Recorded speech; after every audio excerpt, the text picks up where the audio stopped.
Okay, we are going to continue with the previous question that we were doing. We share the screen.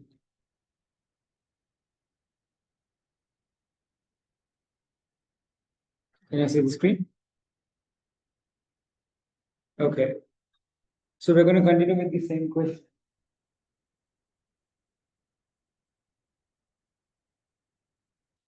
You can see this.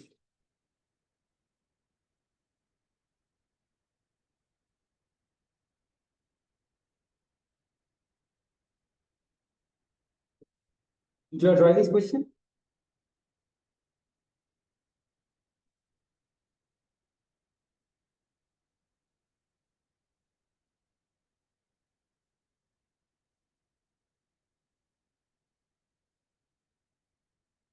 All right. Okay. So in this question, it says,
all right. Okay.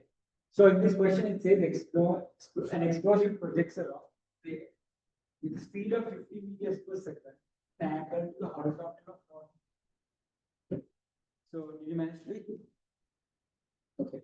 Right. So first thing that we have to do in this is resolve the vector. Okay. So let me like drawing diagram.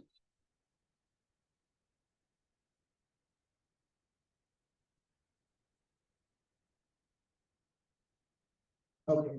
So this is what we have. We have a particle that has been projected at 40 degrees. At 40 degrees the horizontal. At a speed of 50 meters per second. Right? This is what we have. Okay. Now in this first thing you have to do is you have to first resolve this vector. That is, you need to resolve this vector in when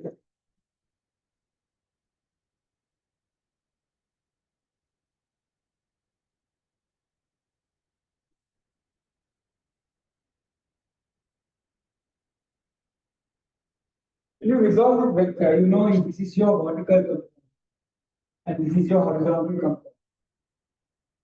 Now, when you resolve this, what is this? 50. So this is going to be 50 cos 40 degrees, and this is going to be 50 sin 40. So first thing when you have a vector like this, always resolve the vector. Okay. Right. Then what you do?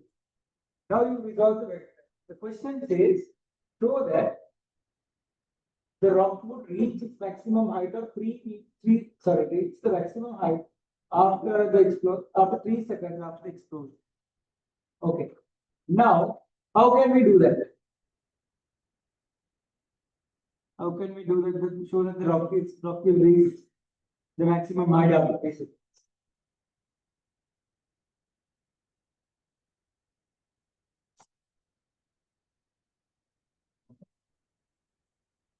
Okay. So after 3 seconds, they want us to show. Now, how do you think we can do? Now, what do we have here? We have the. Well, let's draw roughly a picture of it. Let's say this is the projection, and this particle is supposed to go all the way like this and fall.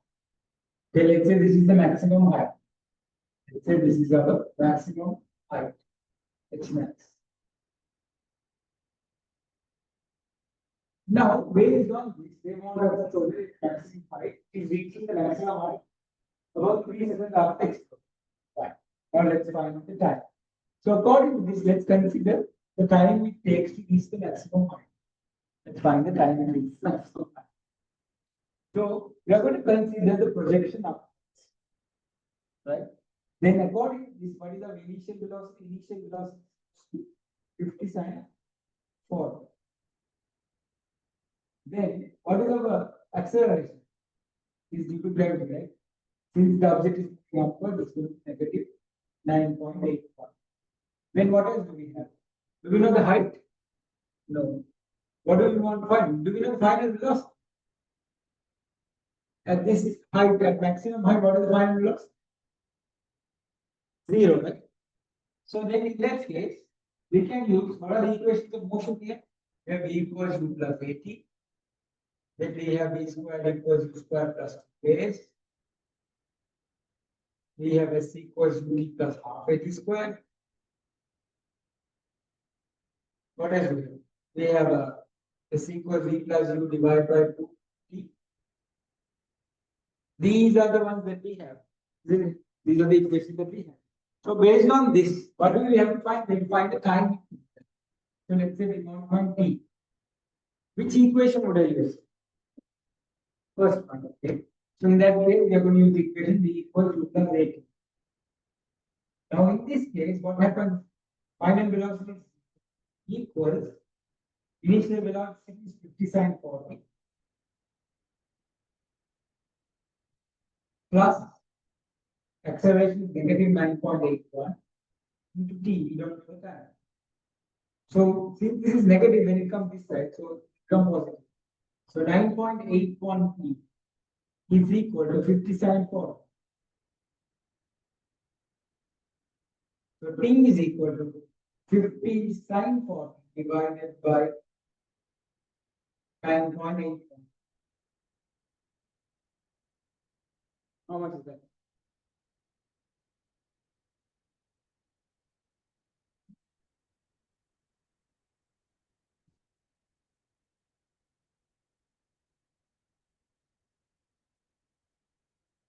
We have 50 sine 40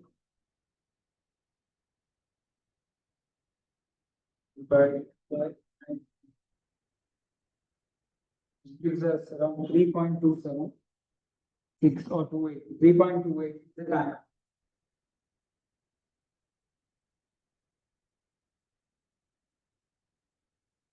Understood. So the question says that is about 3 seconds after the explosion. So when they say about, it's not exactly 3 seconds. They say within the upper limit and lower limit of 3 seconds. That is somewhere between 2.5 and 3.5. Exactly. Okay, quickly write it down.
Okay. Right. The next part of the question it says.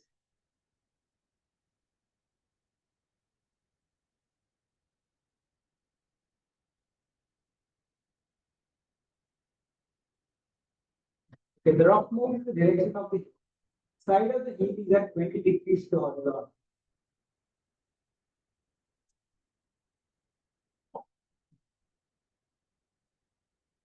As shown. After a certain distance, the rock lands on the side of the hill. Reduce well, the rock hits the ground before it reaches the maximum possible height. Okay, so they are asked if the stone was going all the way up.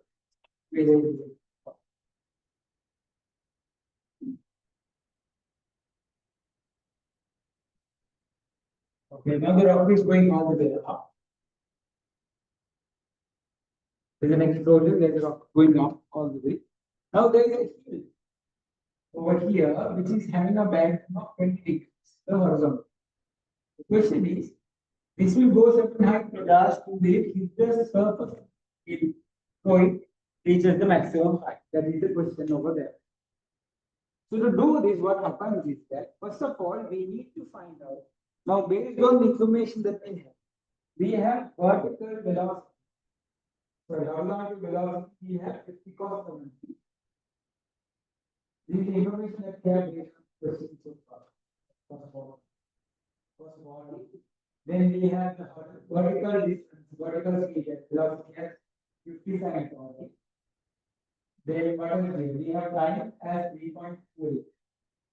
3.28, but we have to previous from the this thing, from the question. So based on this, first of all, in order for me to find the height that it keeps, what I'm going to do is first of all, I'm going to find how far it go horizontal.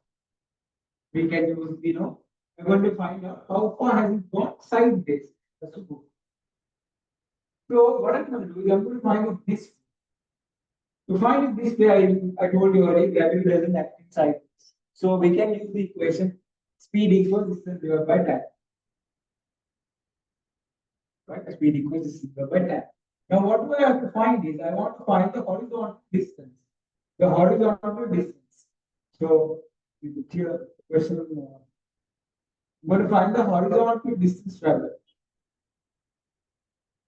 Horizontal distance, I'm going to put it as h. Symbol is horizontal, right? So horizontal distance I can find this. So how do I make distance? Find distance and in particular speed into time. So speed is what we're considering this way. This way, this is upwards. So which one am I going to use? This. So 50 cos 40. What was the time I already found? 3.28 seconds. So 6. 3.26. Okay. Then multiply by 3.26. I will get a distance, which is how much?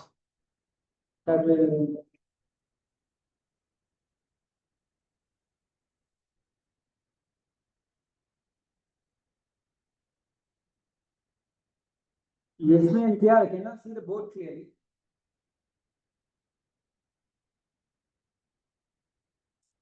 Yes, ma'am. Are you there?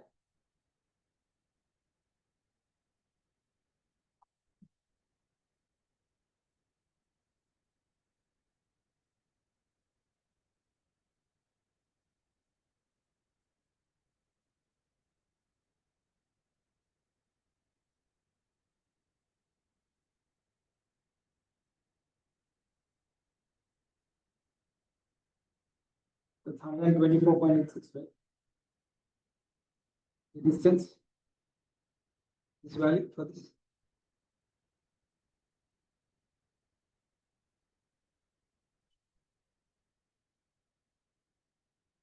Is it 124.865? So when you want to have 124.86.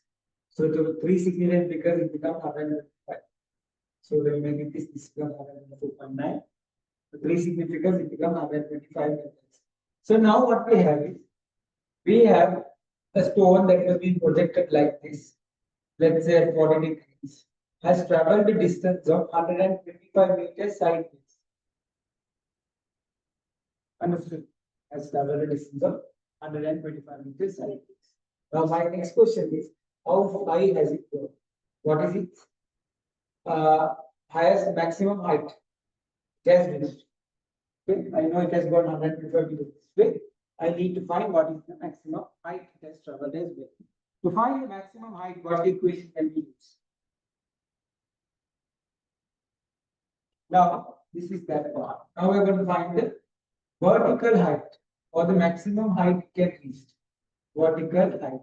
So to find the vertical height, that is, let's say it says V, distance traveled vertical. We need to find this. We have acceleration is negative g, negative 9.81. We also have the time, that's the same 3.26. We also have what? Initial velocity upwards, which is 50 sine 40. Vertical velocity 50 sine 40. What else do we have? We also have final velocity, right? At maximum height, final velocity is 0. So final velocity is also 0. Now what I have to find is I need to find the distance traveled. Which equation can I use? Okay, let's say final velocity we don't know because it might hit or not, we don't know. We'll assume that we don't know the final velocity. Based on this, what can we use? Again, use this equation, right? S equals ut plus half m square. Which one? Plus u2 divided by t, because we don't know the final velocity. Distance divided by time. Now you can't use because there's gravity. We're considering this way, now. We're considering upwards. Earlier we were considering sideways. That is the difference. Sideways there is no gravity. Only when it's moving upward. So in that case, I'm going to use the first S equals ut plus half n square equation. So then you can substitute the values and get substitute and get me the answer. There's no space to work.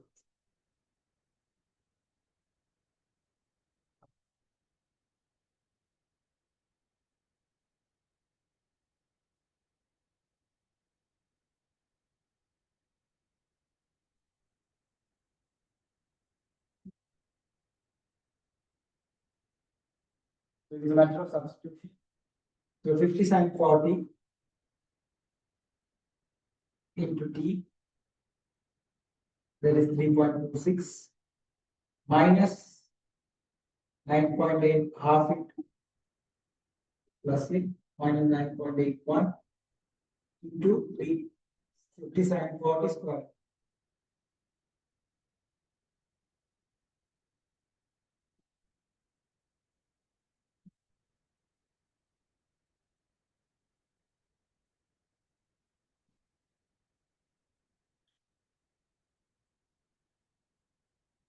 It will give me an answer of 2.6 meters.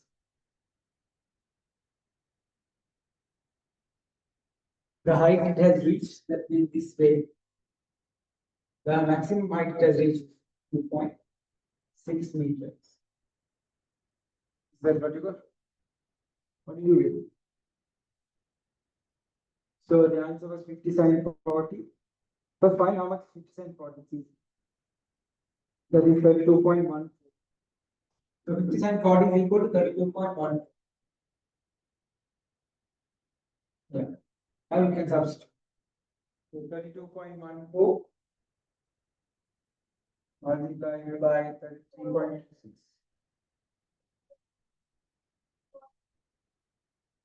Yeah, 3.6.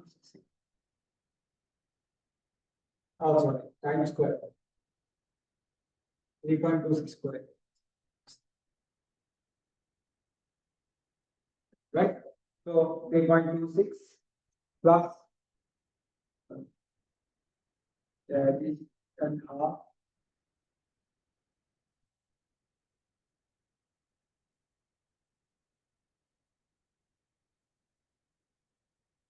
And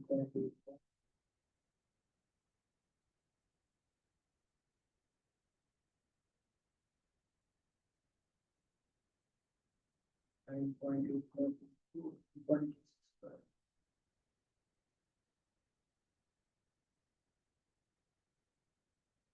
So that gives me 52.648. So it gives 52.678. We only take the three significant figures, right? So now this is clear. You could say, you will do this question. It will be.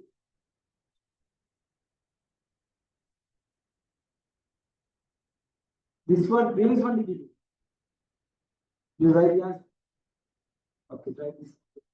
This is not the end, we have more to do, that's why.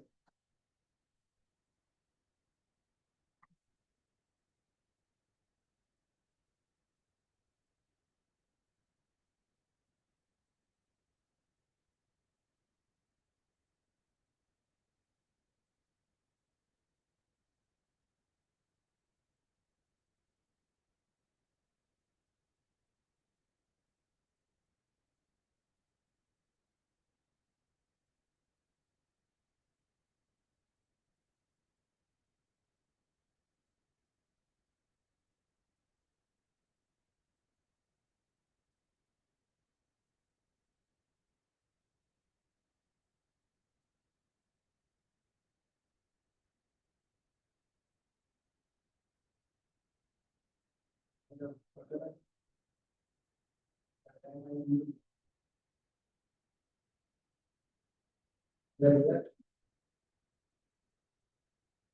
This is coming.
Because we don't know how to do this.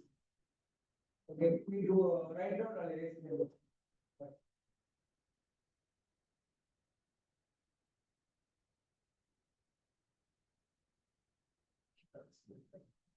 Okay, now reason why we found this 125 meters is now this stone is being projected like this.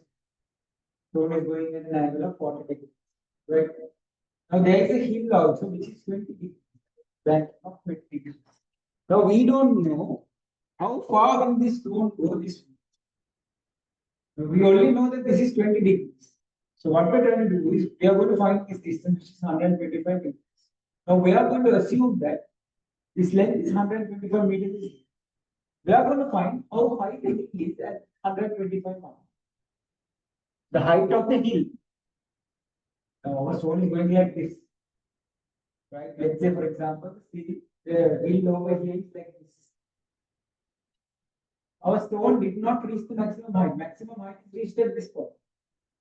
This point. But because of the hill's band, it can't reach the maximum height. Understood? So what we're trying to do is we're trying to find the height of this hill and see if that height is smaller or bigger than. We're going to compare the height with the height of the hill at 125 meters.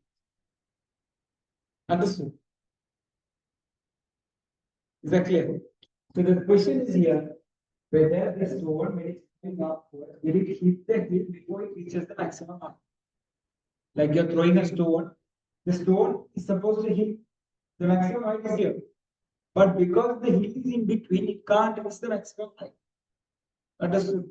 So the question here you are trying to find, we know that this way if it travels, it will travel 125 meters. Okay. Then we are going to use that information and we are going to find the height of the hill at 125 mark. Let's say from here the hill is starting, the hill is going like this. Okay. Now we know that my stone will be able to reach 125 meters if it goes side. Right. So this is my 125 mark. Let's say this is my 125 meter point. My question now is, I want to find out what is the height of this hill at 125 meters. Okay. Let's say the hill is shorter than where the explosion happens. Yes, it will reach the maximum. But what if this hill is higher than that? Then it can't reach. That is what we're trying to see if it can reach or not. Okay. So the next part of this question will be, now that we found the what do you call, we found these two values, we are going to find out the based on the angle and this thing, we are going to find out how high the hill is at the 125 meter mark. Okay. So what we're going to do is we're going to use the same information. Okay. And now we found that let's say this is our hill. This hill is at an angle of 20 degrees. Okay. We found that this length is 125 meters. I'm only looking at what the height is at 125 meters. Now let's say this is our hill. The hill is going like this. At 125 meters, let's say I wanted to find this height. I wanted to find this height h. How much it is. Right? Now, look at this. This is perpendicular height term. Then according to this is supposed to be the opposite side. Right? And this is supposed to be the adjacent side. So then opposite over adjacent is equal to what?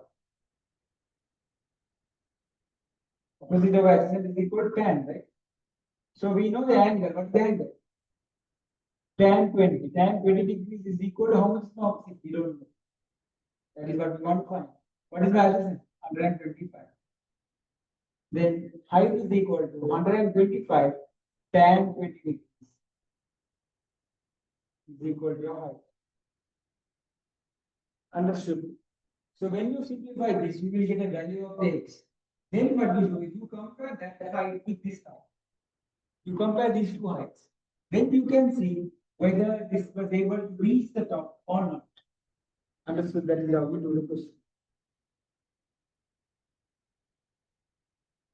So this comes to the third part. The last part of the question is this. Where you do this, and then finally you find the height and then you compare this.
Maximum item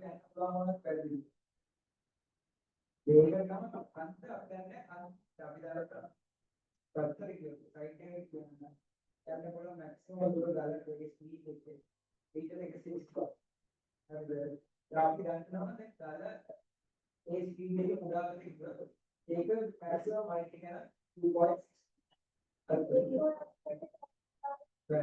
एक ऊपर तेल मारने अगर तो देखो ना गले कई पार्ट है गले पैराबोलिक पार्ट है इनके कहते हैं अभी तो सिक्योरिटी के स्लो होकर एक इनकम चैनल यूज करें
Yeah. So what is this time?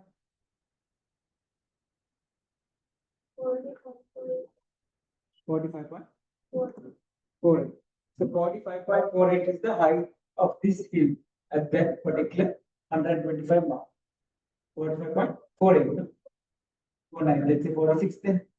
So 45.5 no, then. Right, 45.5 meters is the height of this hill. Now, how far has this gone? 52.6. Now, if you look at this diagram, this is what the information it does. Okay. First, the possibility. Okay. The height of the hill at 125 mark at this point is 45.5. Now, we drew this thing in a sideways angle. Now, our thing is at the same height, at the same 125-meter mark, the height of this thing is going to be how much? 52.6 meters is the height of this stone that is now reached. Now, what is the question now? Whether the rock hit the ground before it reaches its maximum possible height. Now, does it hit the ground when it reaches before it reaches the No, so you're right. No, because there are no and say 52.6 is greater than 42.45.5. That's all. So that is how you do that question.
Right. So the last question that we have on this. Let's try that out.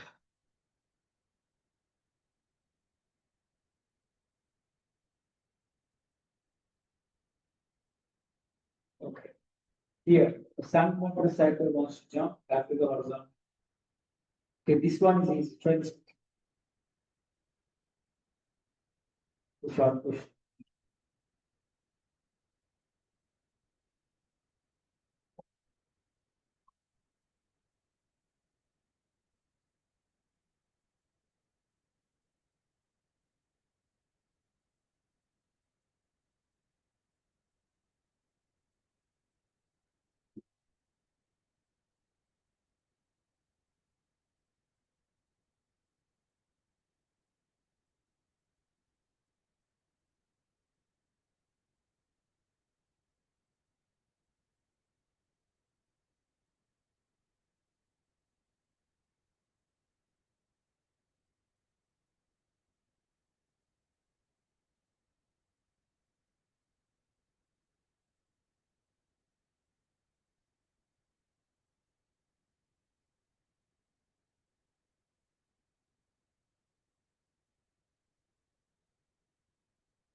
Okay. First one is not that. Vertical is not. Why? So going at 25, it is 35 plus second. So resolve. 44. And upwards. Okay, that is not. The next one. Where is the right land on the other side of the river? How to find the land on the other side of the river? You know the difference, the reality is 100 meters. Then if you were to land on the other side, we have to do more than 100. Right? So we can't find side by side. And if one side is, then what is the only solution? Upwards, right? So find out how long does it take to reach the maximum? And then speed, if it goes upwards, what is the maximum height you can reach? Then you will get the time.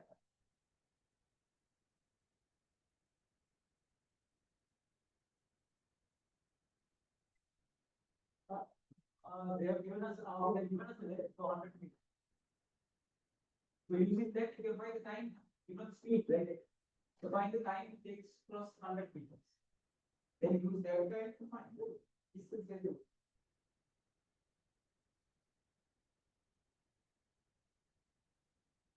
This is like the first question we did. Okay, right. I'm going to leave you to do that for home, bro, because it's the same question that we did here before. So I'm just going to leave it there. Try it out for the next class. All right. Okay, so we're moving on to today a news part, which is okay,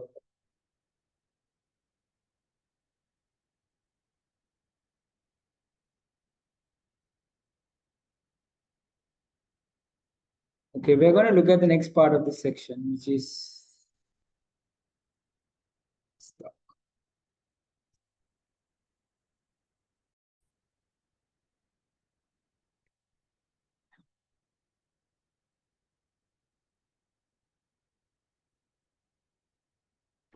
Okay.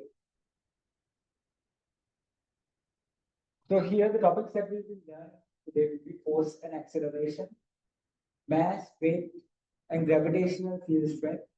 Then there's a practical, the first practical that we have in AS. Then we have Newton's third law of motion, momentum, and finally we have conservation of. Okay, right. Let's look at one by one. Force and acceleration. You all remember Newton's first law, right? What does Newton's first law say? It says that a body will remain at rest or move with a constant velocity unless acted on by a resultant force. So we know that unless when the resultant force is zero, either the body will be at a certain place, that is, for example, if you take a book or something, it will remain in the same place, right? Will it keep moving without a force? No. But another scenario is when there is zero resultant force, the object can be moving at a constant velocity. So there are only two scenarios where there is zero result. One is object is stationary, or the other object is moving at a constant speed. So this is what it says. The law is used to explain why things move with a constant or uniform velocity. If the forces acting on an object are balanced, then the resultant force is zero. The forces to the left equals forces to the right. That is what we mean by balance. The forces are upwards equal forces downwards.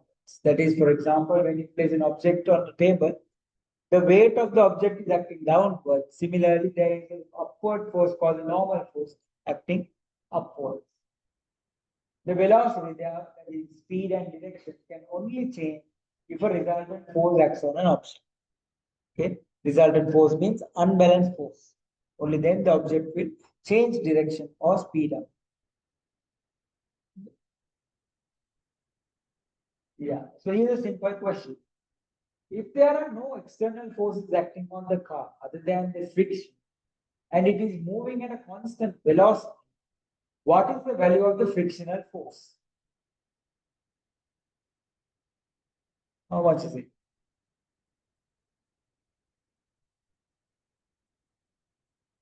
There's a forward force of, there's a driving force, can you see? 6 kilonewtons. Then what should be the frictional force if the object is stationary or not moving at all? It's moving at a constant velocity. Then what should it be then? Yes, it should be 6 kilonewtons at the frictional force. Right? So that means the object is balanced or resultant force is equal to 0. But the object is still continuing to go at a constant velocity. Understood? Then we come to the Newton's second law. You remember that Newton has 3 laws. First one is what we just discussed. Then the second one, the famous one, which says F equals mc. Newton's second law says that the acceleration of an object with constant mass is directly proportional to the resultant force on object. The acceleration of an object with constant mass, okay, that is m mass into acceleration, is directly proportional to the resultant force on. Let's see what it says. This is applicable for unbalanced forces. That means there is a resultant force. If the resultant force is 0, this can't apply. So this is where an unbalanced force on a body weight experiences the resultant force. If the resultant force is along the direction of motion, the body will speed up. So if you are applying the resultant force in the same direction as the object is moving, then the object is going to increase its speed. For example, let's say you're trying to pedal a bicycle and someone from behind is pushing you to speed, applying a force on you. Then what happens? Your speed will increase, right, gradually. So that is what we call acceleration. If the resultant force is at an angle, the body will change direction. Now, all this time we were looking at projectiles, right? So we view objects at an angle. So the object was moving because there was a resultant force already acting on the object. Since resultant force is being considered, the equation is often written as F equals ma. Sigma F equals ma. The word sigma, use of sigma signifies that F is the sum of the forces rather than just one force acting alone. So if you consider one particular direction, we are resolving the forces and we are coming up with one single force, or we call the resultant force. Understood? So resultant force is equal to mass times acceleration. Clear?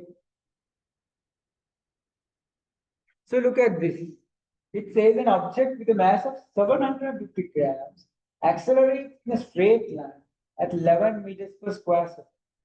Determine the resultant force acting on the object. Now here one important thing is always you have to look at the units. What is the unit to measure mass? SI unit. Now there are 7 SI units that we will look at. They are called standard international units. So the SI unit to measure mass is known as kilograms. The standard international unit to measure mass is known as meters, and time is always in seconds.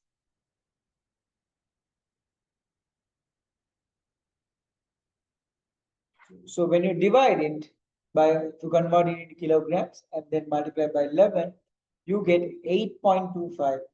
Then when you have tried 2 significant figures, it becomes 8.3.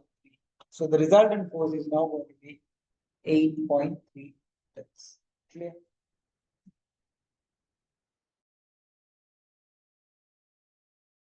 Did I tell you about this earlier? About terminal velocity? About parachute? In free fall at all? Told you, right? Right, anyway. Again, coming to velocity. When the drag force becomes equal to the driving force, the velocity reaches maximum value and the object is said to be moving at terminal velocity. Okay.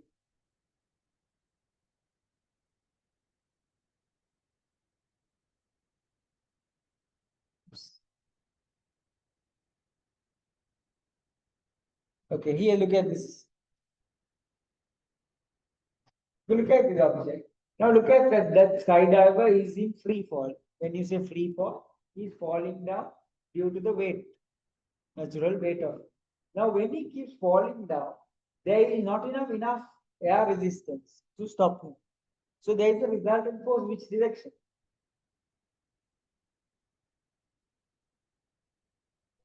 Downwards due to the weight. The weight is bigger than the air resistance. But as he keeps falling down, can you see the size of the arrow increases, the upwards arrow? That is because the air resistance starts to increase. So when the air resistance starts to increase, the weight starts weight direction. Therefore, the resultant force will be very much small. Previously, the resultant force is very high. Now, the resultant force is very low.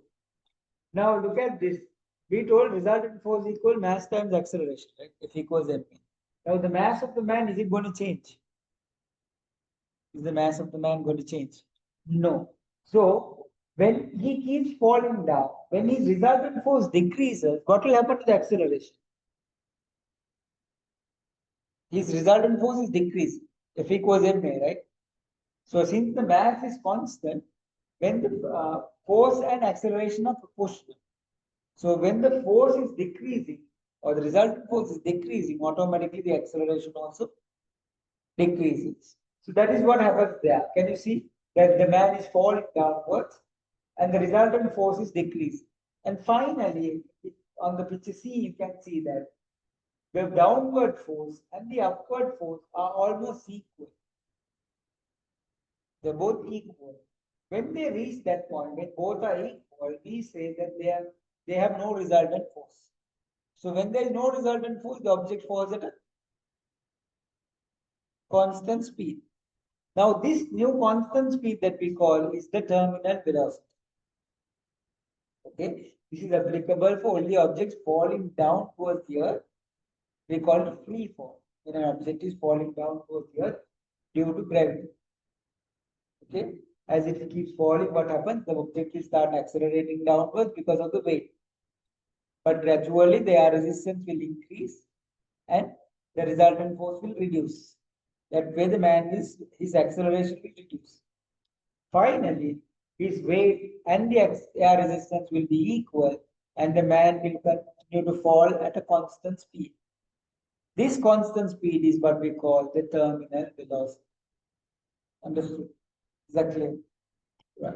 So coming back to this, I said terminal velocity, terminal means final. The word terminal means final. So meaning there can be no more increase in velocity after this has been reached. So once you reach terminal velocity, you can't reach a higher value than that. If your terminal velocity is 50, it can't be 60 again. Understood? Terminal velocity is reached when the forces in the direction of motion are balanced by the forces opposing motion. That is, weight was acting downwards, air resistance was acting upwards. Now both are balanced. That is where when you reach terminal velocity. Clear? This is often used in relation to the case of a skydiver falling in free fall, although it can apply to any situation where drag force. So generally, we look at objects that are falling from the falling towards the earth, not objects that are moving. For example, we're not talking about a car going on the road. Understood? We're talking about objects falling from above the ground. So this is what I was telling you. In the case of the skydiver, the force in the direction of motion is their weight, which remains constant. The weight won't change, right? Mass is the same, right? The man's mass is the same. As the skydiver accelerates, air resistance increases until the opposing forces balance out. Okay, so I've given that below a breakdown of what happens. Okay. Now, suggest two ways in which a design could increase the maximum velocity of a car. Now we're talking about cars. You have seen these Formula One cars, racing cars, and all. So when they design these cars, you know that now when you say the fastest car in the world, have you noticed the Bugattis, Lamborghinis? They are shaped. And the normal cars that people use, domestic cars that goes on the road. You see a difference in those two.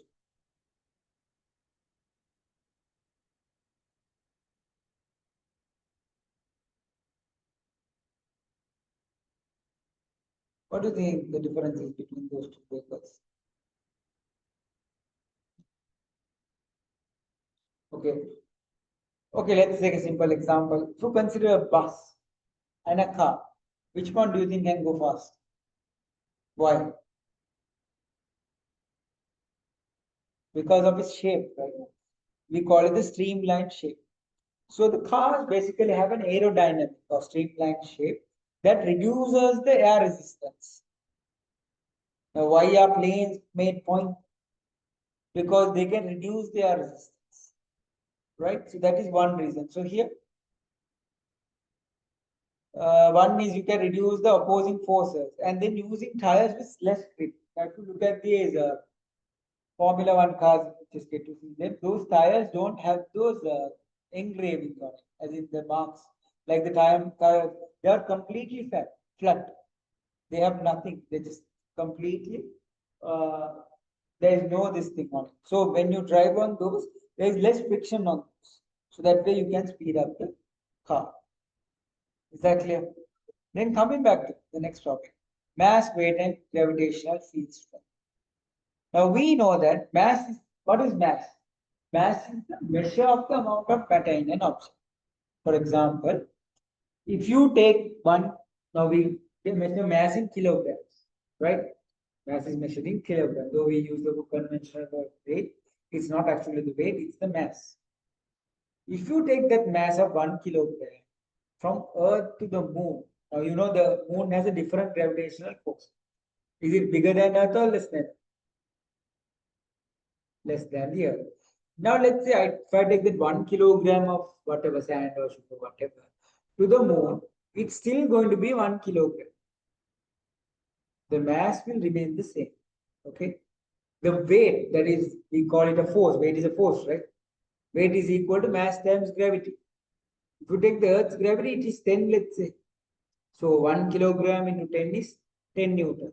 That way, that sand or sugar is going to exert a force of 10 newtons on the Earth.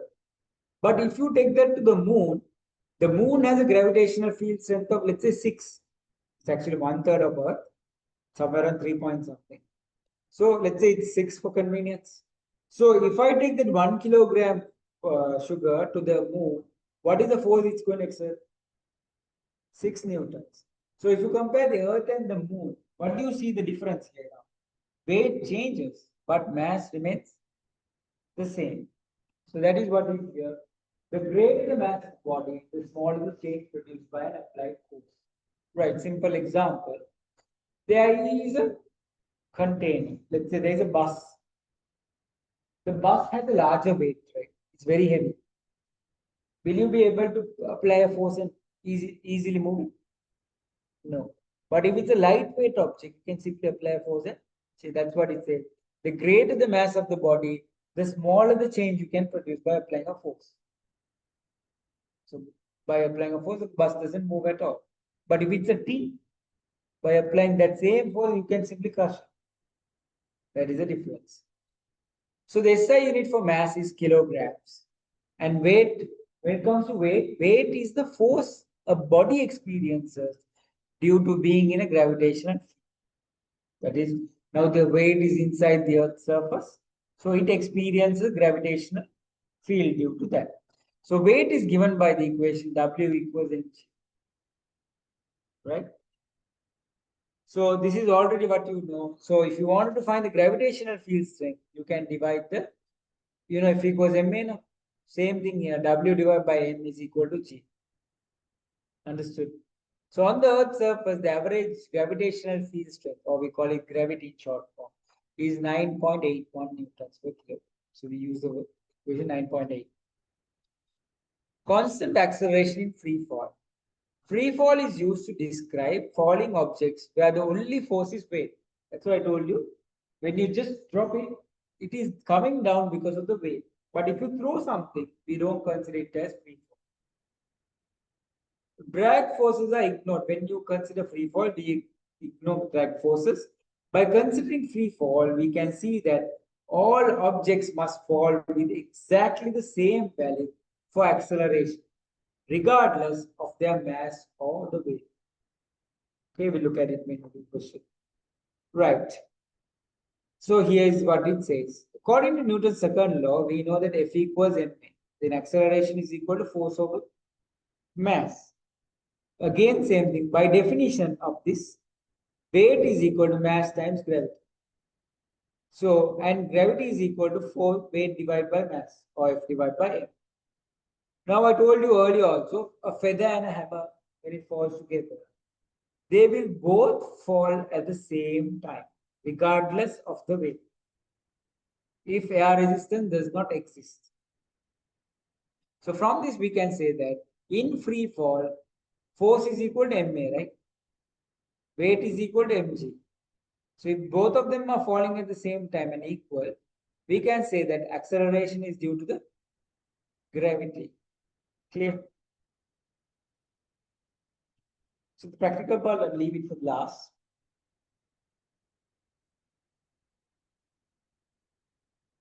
Okay.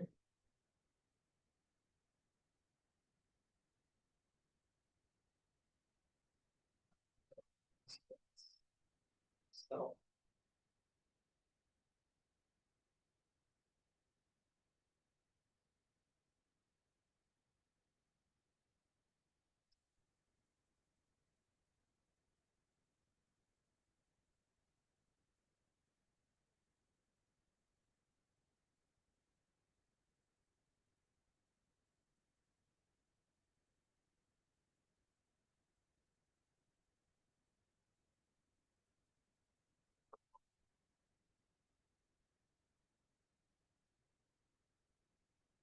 okay. We'll just roughly explain you briefly on the practical. When it comes to practical, there are certain things that you have to do. Okay. So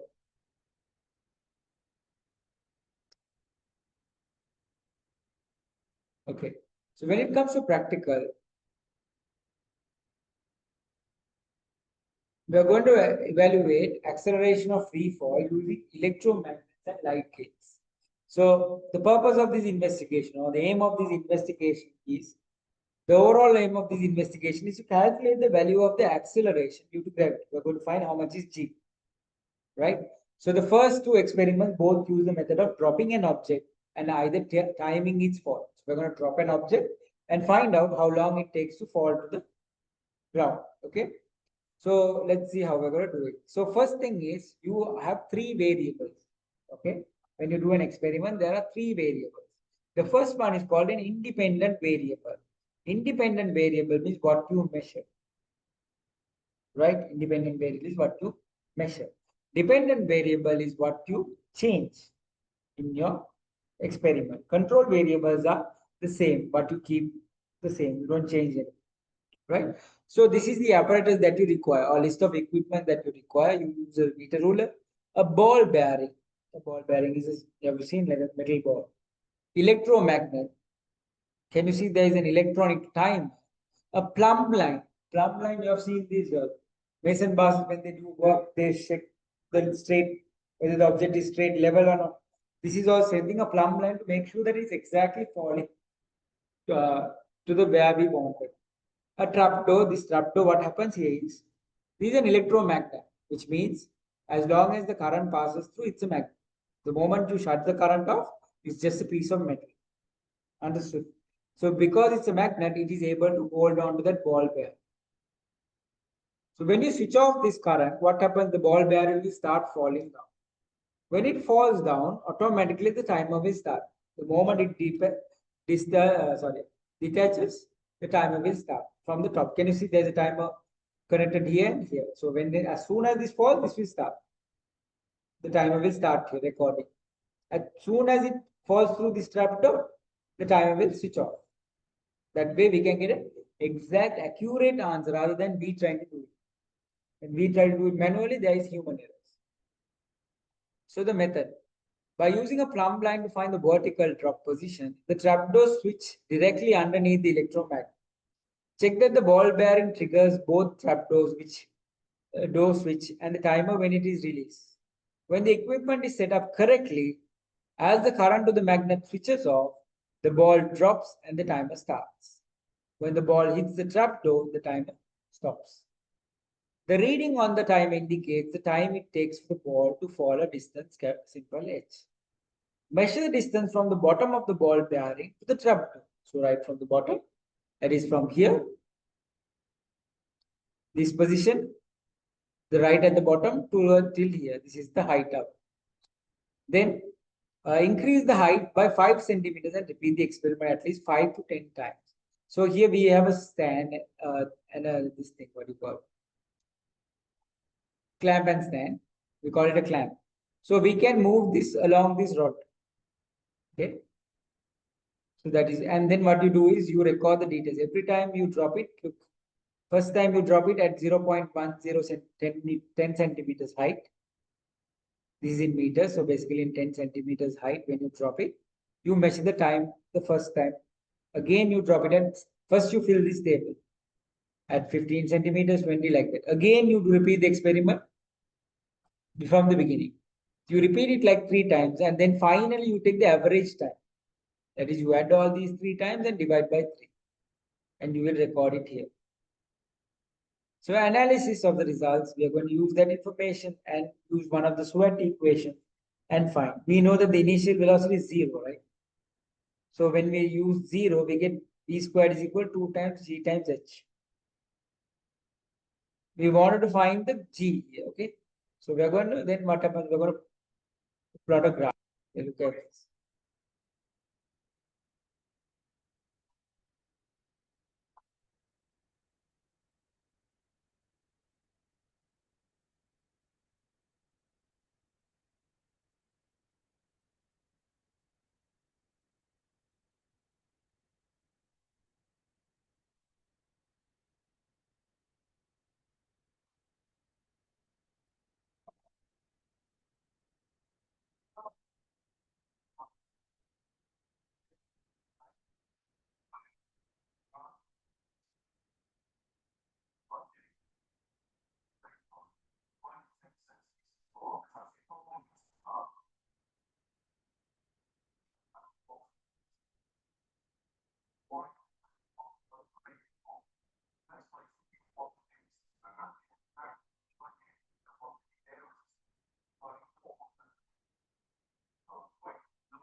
So that is clear. Right. So let's look at Newton's third law there and find it out from there. So Newton's third law, all you remember, we say that every action has an equal and opposite reaction. So that is what here it is. Here, when two bodies interact, the forces they exert on each other are equal in size, act in opposite direction, and are of the same type. Right? Newton's third law explains the following important principles about forces. All forces arise in pairs. If object A exerts a force on object B, then the object B will exert a force on equal and opposite force on object A, and vice versa. So here's a few examples. Now, for example, like let's say the simple scenario where we walk. So when you try to walk, what we do is we are exerting a force on the foot forwards, right? At the same time, there is force acting backwards, equal but in opposite direction, acting backwards. That is why we are able to walk on the floor, not be able to skip. If the friction is less, what happens?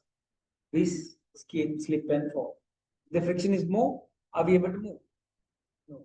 So that is why when the forces are equal, we can walk on the floor. Clear? Here's another example. A physics textbook is at rest on a dining table. Eugene draws a free body diagram for the book and labels the forces acting on it. Eugene says that the diagram is an example of Newton's third law of motion. William disagrees with it. Eugene says that the diagram is an example of Newton's first law of motion by referring to the free body force diagram. State and explain who is correct. What do you think?